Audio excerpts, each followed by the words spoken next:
It seems that the first deliberate importation of Buddhism into Tibet was during the time of the great Tibetan Emperor Songtsen Gampo in around about 600 of the Common Era. And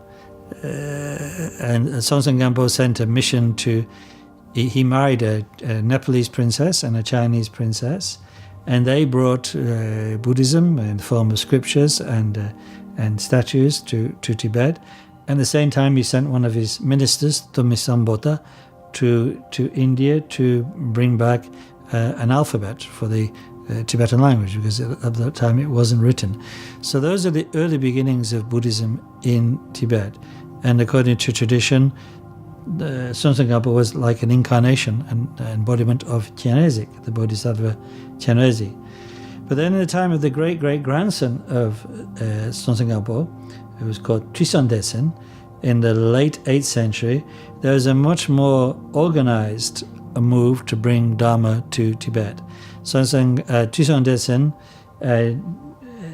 aided by some of the aristocracy of central Tibet, not all,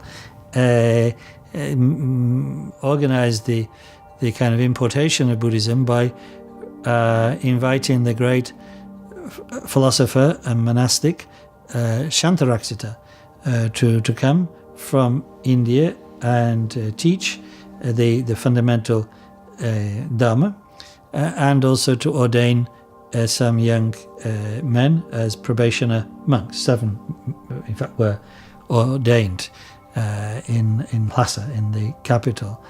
And in addition to inviting Shantaraksita, Tristan Detsen invited a number of other masters, such as the great Vajrayana master Guru Padmasambhava. At the urging of Shantaraksita, Tristan Detsen invited Guru Padmasambhava, who had originally come from Odiyana, to Tibet, and alongside Shantaraksita's introduction of the Sutra, the non-tantric tradition, Padmasambhava then introduced the Tantras. And alongside Padmasambhava, there are other masters also, such as Buddhaguya and Vimalamitra, who also came from India. So that time, at the end of the 8th century and onto the beginning of the 9th century, was the first real major definitive introduction of Dharma to Tibet, and it resulted in the establishment of the great monastery and temple of Samye near Lhasa, where Padmasambhava gave the major initiations of Mahayoga to his disciples, and Shantaraksita carried out the work of translation inspired the work of translation of the sutra traditions, sutra texts. So, although there are some difficulties that Buddhism faced after this time was most significant in the early introduction of Dharma in Tibet.